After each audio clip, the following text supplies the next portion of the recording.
Hello, and welcome to today's podcast, where we'll be taking a deep dive into Avanti Feeds Ltd, a leading player in the shrimp feed and seafood processing industry. I'm Burka, your host for today, and joining me is a seasoned stock market analyst. Thanks for being here. Thanks, Burka.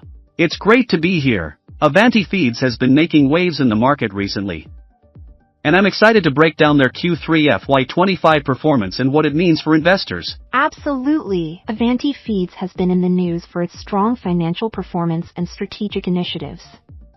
Let's jump right in and start with the financial highlights. Let's start with the numbers. Avanti Feeds reported a 9% YOY growth in revenue, reaching 1,365.8 crore in Q3 FY25. That's impressive. What's driving this growth? Yes, Burka, the revenue growth is primarily driven by higher sales volumes in the shrimp feed segment, which saw a 14% YOY increase in volume.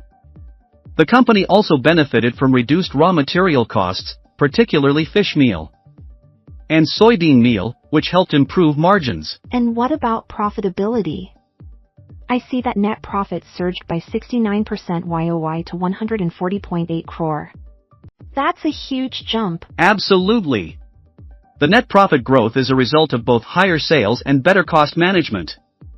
The EBITDA margin improved to 14.6%, up by 420 basis points YOY, and the PAT margin stood at 10.3%, up by 366 basis points.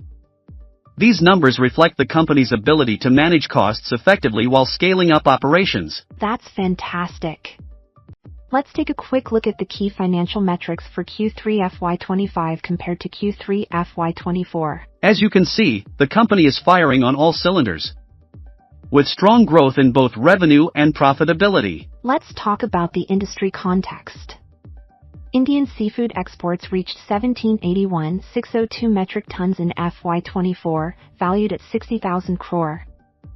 Frozen shrimp remains the dominant export item. How does Avanti Feeds fit into this landscape? Avanti Feeds is a key player in the shrimp feed segment, which is crucial for the aquaculture industry.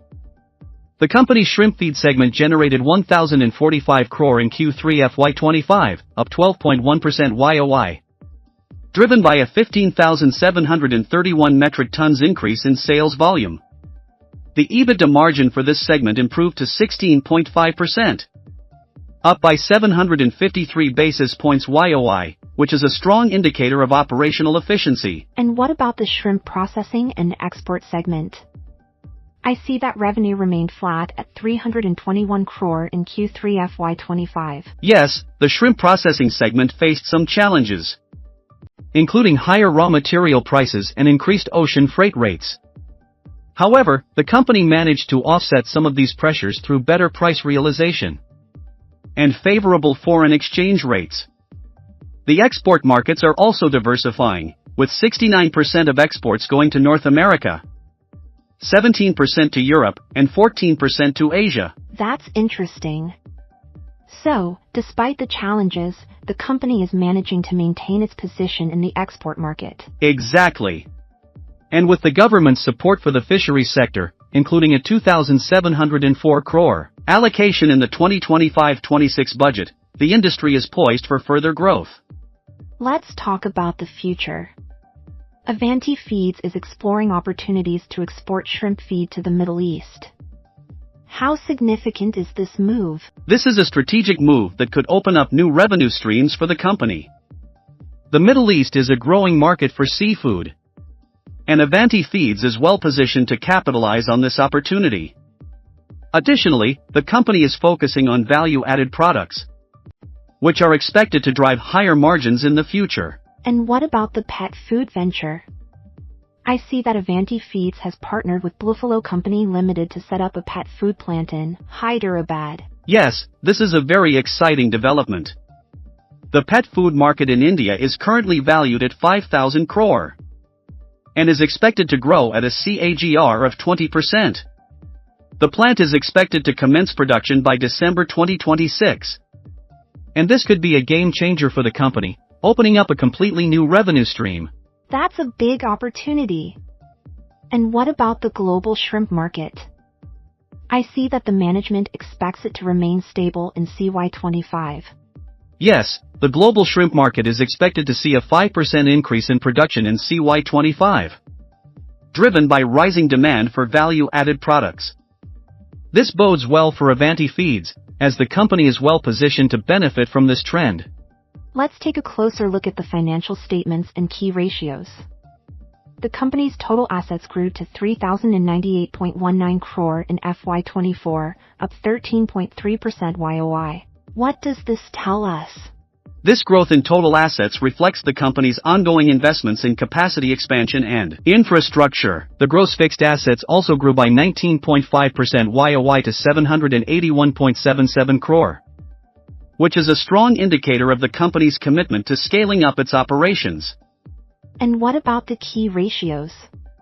I see that the ROE stands at 29.3% and the RoCE at 28.7%. That's impressive. Yes, these ratios indicate that the company is efficiently utilizing its capital and generating strong returns for shareholders. The PE ratio of 26.41 is also significantly lower than the industry average of 52.35, which suggests that the stock is undervalued. That's a great point. So, for investors, Avanti Feeds seems to be a compelling opportunity. Absolutely. The company's strong financial metrics, robust balance sheet, and strategic initiatives make it a solid pick for long-term investors. As we wrap up, what are the key takeaways for investors? The key takeaways are: 1. Strong financials. Avanti Feeds has consistently delivered high returns on equity and capital employed, along with steady sales and profit growth. 2. Undervalued stock, with a PE ratio of 26.41. Significantly lower than the industry average, the stock appears undervalued. 3. Growth opportunities. The company's focus on value-added products, pet food, and export market expansion offers significant growth potential. Great insights. Thank you for breaking it down for us. And thank you to our listeners for tuning in. Don't forget to subscribe for more deep dives into the stock market. Until next time, this is Barka signing off. Thanks, Barka, and thanks to everyone for listening. This podcast is for informational purposes only and should not be construed as investment advice. Please consult with a financial advisor before making any investment decisions. Happy investing!